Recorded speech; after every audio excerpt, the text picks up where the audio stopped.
It's a long way from the coast of California to the South Seas, but many ocean liners travel that route with no more excitement than a trolley car ride. And almost directly in the path of these steamers lies a strange, hidden island, the magic island of the South Seas. The Gregory yacht has sailed to this island in search of Mrs. Gregory's long-lost little daughter. Now the yacht is held fast to the island by a powerful magnetic force. Jerry, Captain Bradford, and Mrs. Gregory leave the yacht. They stumble blindly through the weird yellow half-light that covers everything. Suddenly, some unseen person or phantom thing thrusts a pair of glasses into the hands of each. Oh, Tex. Jerry, look. They're all around us. And we haven't heard the slightest sound. I felt better when I couldn't see them. Speak to them, Tex. Say something to them. They aren't making any move to harm us. I'll go near them. You and Jerry stay. Well, I can't move. I'm scared, too. But I can move anyway. I'll show you and... Gee, I can't even move my arms. It's almost as if we were rooted to this spot. Gosh, why don't they move or say something? Speak to them, Tex. Get them to move. This will drive us mad. Steady, Patricia. These men are not savages. They're strangely dressed, but they look civilized and intelligent. But why can't we move? I know why, but I don't know how it's being done. I've a gun in my pocket. I can feel it being drawn downward. Sure, that's it. Magnetism again. That's why my flashlight feels like it weighs a ton in my pocket. Oh, my head. Something's pulling at my hair. Oh, of course, the metal hairpin. But what's holding our hands and feet so still? I think we'll find out a lot in a minute. One of those men are coming towards us now. Yeah. His legs are moving all right. He's walking pretty fast. Say, why doesn't he get any closer to us? Oh, this yellow light is deceptive. Probably an illusion deliberately created to throw our sense of perspective out of balance. I'll bet they don't speak English. Let me do the talking if we get a chance to do anything. Hello there. How do you do? I guess I don't speak anything. We'll soon find out. Well, if I could move my arms, I could shake hands with this gentleman. I think that will not be necessary. In fact, it would not be advisable. Golly whiskers, he can talk. It's a relief to hear English spoken in this strange place. This strange place, Madame is mistaken. This is a perfectly natural place. You three are the strange elements here. Well, I guess you're right at that. We seem to have intruded upon something that's a little bit beyond our depth. What's it all about, Professor? Oh, do not apply to me the title you confer upon your petty educators in what you so grandly choose to call your world. World indeed. Why, you poor innocents cannot even dream of the world as it is given to us to know it. Now, I will introduce myself. I am called G47. Gee whiz. No, G47. Is this real, Tex? It is, but no one back home will believe us. May I ask a question of you, G47? At least, Madame Gregory, you... He knows me. Silence, Madame, or I shall think you as rude as your strange companions. I'm sorry, but I was so surprised that you should know me. I think we're going to be more surprised if we can find something this guy don't know. You are a very observant person for one so young. Well, before we go on with this display of our ignorance and your confounded superiority, you might at least call off your magnetic force. It'd be more comfortable if we could walk around a little. I am disappointed in you, Captain Bradford. Oh, you win, G47. Suppose we could have moved long ago if we'd had sense enough to try it. You were released the moment I spoke to you. Now, if you are through gaping and wondering, I will be glad to answer Madame Gregory's question. The object of your search is here. Then the old sailor's story was true. There is a little white girl living here. Gee, and can we see her right away? Yes, let's get it over with, or do we just stand here all night? Your rudeness will be overlooked this time, Captain Bradford. You will follow me. Come. Well, I guess nobody who saw this would ever make fun of my magic island again. You will see no magic here. This is a land of fact. Cold, hard, scientific fact. What you say is obviously true, but We've been accustomed to getting our facts in a little less spectacular manner. Everything here is real enough, but it's all so strange to us. Notice how all these other men merely stand aside and let us pass. They don't look curious, happy, angry. They just don't look anything. Guess they don't think we rate getting excited about. On the contrary, you are rather interesting subjects. It will be a pleasure to study you at greater length when time permits.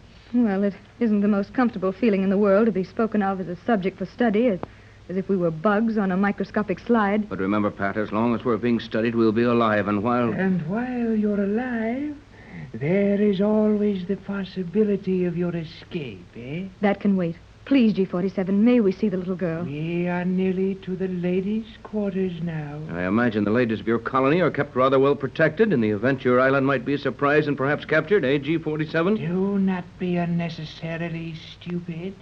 We fear nothing. I've got an idea he means that. May we inquire where the ladies of your colony may be found? I see none of them. This is the 602nd period, when the ladies are engaged in caring for their living quarters, making their dresses for tomorrow. You mean 600 seconds as we figure time in our world? Precisely. But, golly whiskers, 600 seconds. That's only 10 minutes. You mean the ladies make their own dresses in 10 minutes? And attend to caring for their living quarters in the same time? 5 minutes to make a dress, It Pat. is a waste of valuable time, I admit.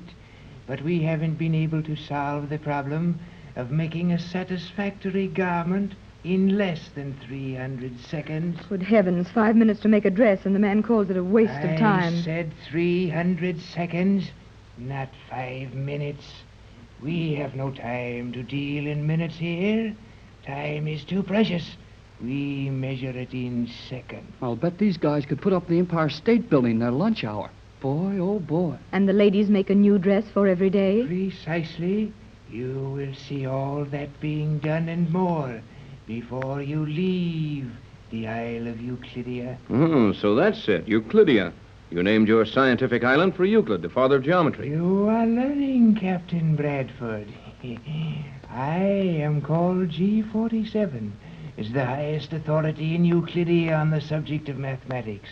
G for geometry, 47 for the squaring of the circle, the 47th problem of Euclid. G47. And do all the other men on the island have names like yours? No, they are all different from mine. I mean, do they mean something like yours does? Everything on this island means something. The names are similar to mine. But enough of this childish prattle. Directly before you, you will notice a small, gleaming copper door. You are expected. Enter. I will return for you when the time limit of your visit is reached. Well, if we ever wake up at all, this is going to be a dream hard to forget. This is no dream. It's the real thing. A magic island. Oh, I'm so nervous. Do you think we'll really see my little girl after all this? Will she prove to be my little girl?